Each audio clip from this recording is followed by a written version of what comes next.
102, example 2.6.6.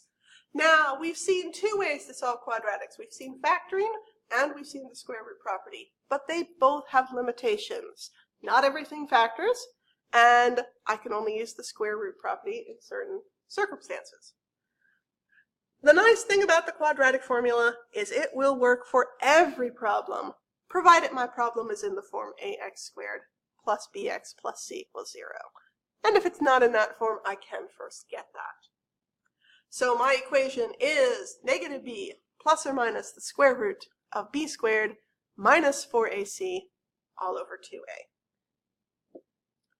So if I have x squared minus 4x equals negative 2, again, I have to first have a 0 on one side. So I would need to rewrite this as x squared minus 4x plus 2 equals 0. But at this point, I can see that a is 1, b is negative 4, and c is 2. So let's go ahead and plug that into the equation and see what we get.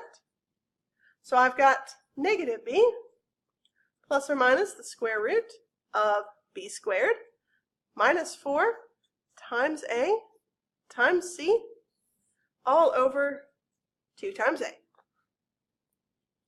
Minus a negative is a positive. Negative 4 quantity squared is 16. 4 times 1 times 2 is 8. It's still negative. And I've got a 2 on the bottom. And then 16 minus 8 is 8. So I first start just by simplifying those numbers. Now, at this point, I can continue to simplify because I can simplify the square root of 8. 8 is not a perfect square, but it's divisible by 4. I can write it as 4 times 2. And what is the square root of 4? It's 2. So I can rewrite that as 2 root 2. So first things first, if you can simplify the radical, then I do need to do so. At this point, I can then simplify the fraction. Now, if you have trouble simplifying fractions, you can express that as two fractions, both of which have the same denominator. Sometimes it's easier to see that way. So then reducing, I get 2 plus or minus root 2, and that is my final fully simplified answer.